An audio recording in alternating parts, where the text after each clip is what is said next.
Hello again, I am Dean Gerdeman from AIR, and I'll be your guide through this second video module in a series about data and measurement in STEP. These modules are intended to provide STEP teams with foundations in the principles, tools, and practices of measurement in STEP to help you be confident in your discoveries. In this module, we will delve into the role of data and measurement in the Seek phase to help focus and prioritize the work for teams participating in STEP. This is one of the most important parts of the process in order to frame a pathway for learning and improvement together. This module provides examples and guidance based on experience with other STEP teams to support you on your way.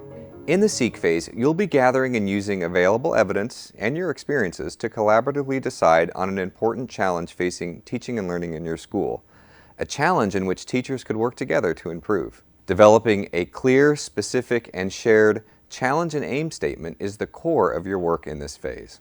As your team hones in on a shared challenge and aim, you will begin to craft a data and measurement plan for STEP as well.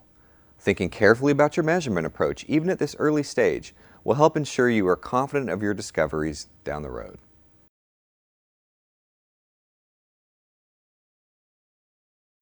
Let's first discuss what a challenge and aim statement is and the role that data and measurement play in developing a statement that will work for your team. A challenge and aim statement is a clear articulation of an issue in teacher practice and student learning your STEP team faces, and the goals or aim your team will set to know if you have been successful at overcoming these issues together.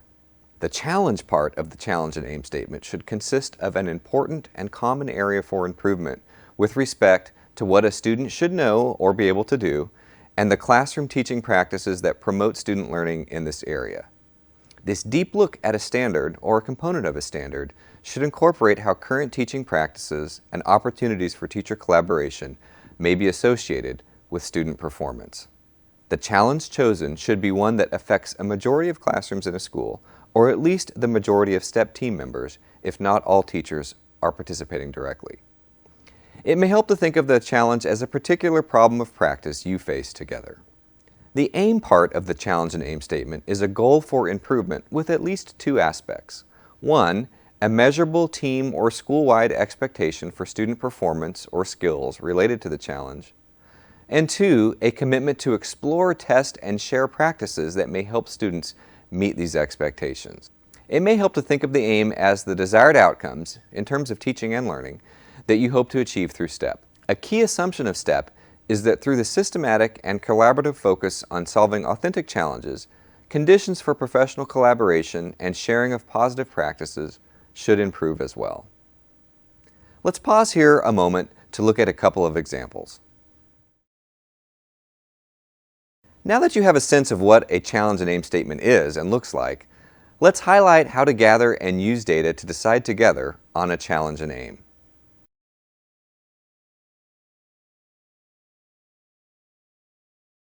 Let's focus first on the challenge.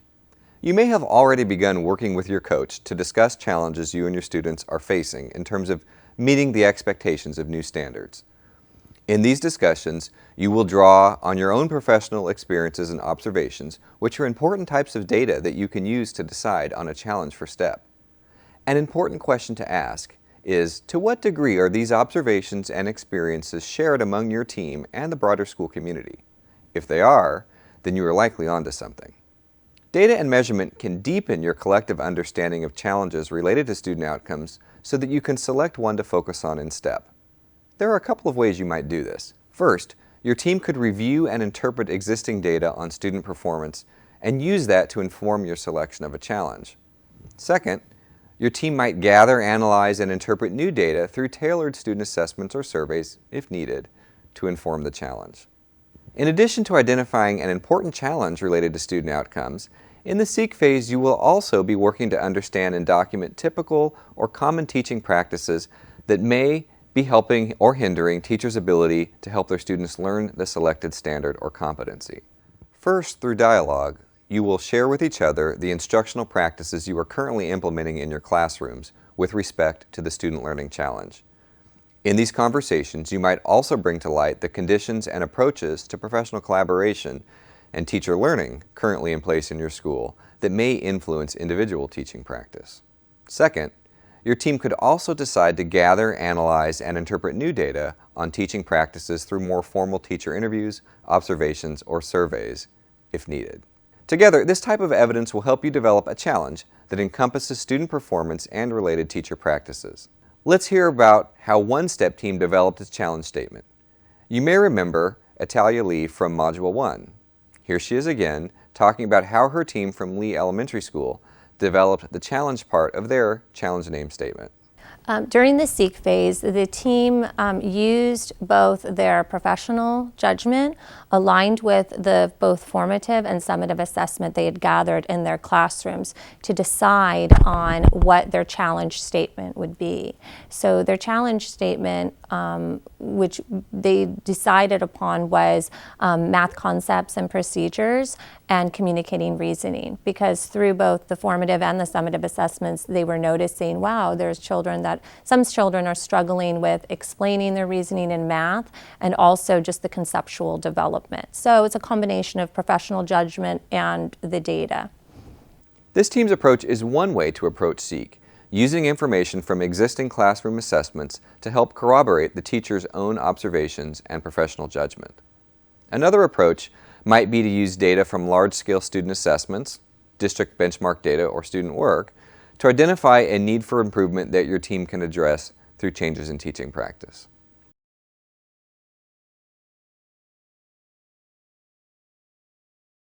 Building on the work of identifying your challenge, your team can craft the AIM part of your challenge name statement. It is essential that your AIM statement is measurable, ideally considering multiple measures and forms of evidence to support discovery and tracking of changes in student outcomes. Once your team has selected a challenge, it will take some time and iteration to arrive at an AIM statement and make further adjustments to the challenge as needed.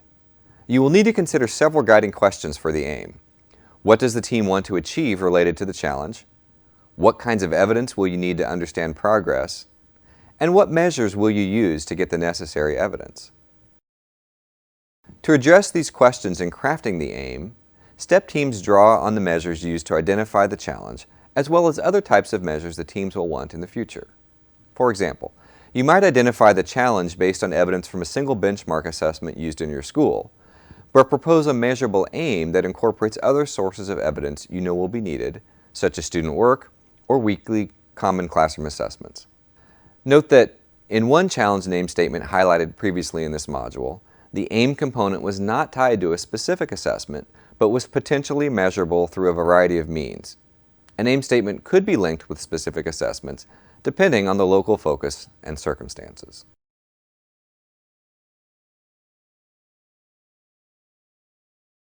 One of the essential aspects of the SEEK phase is documenting the current status or baseline of student outcomes, typical teaching practices, and conditions for professional collaboration related to the challenge name.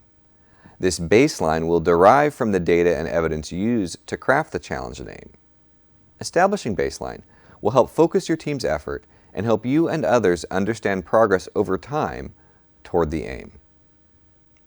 To help prepare you for the data and measurement expectations in the SEEK phase, take a few moments to discuss with your team what kinds of existing data may be available to inform the selection of a meaningful challenge in your school, and how you might obtain and use this type of evidence. In this discussion, keep in mind the STEP measurement criteria discussed in Module 1, rigor, relevance, and sensitivity.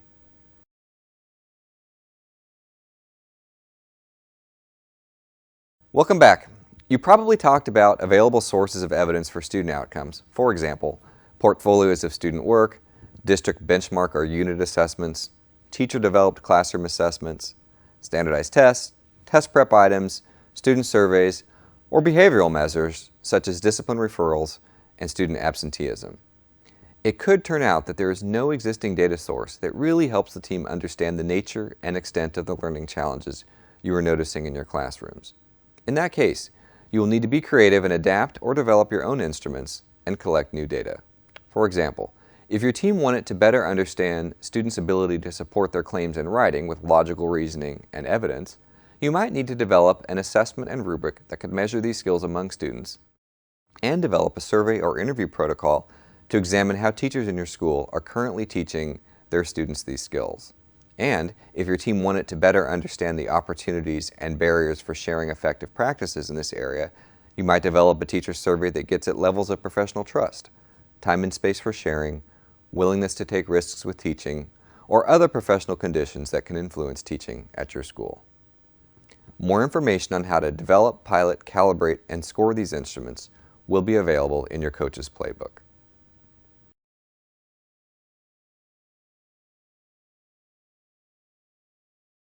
As you begin to gather together the data in this phase, you will also start on developing your data and measurement plan for STEP.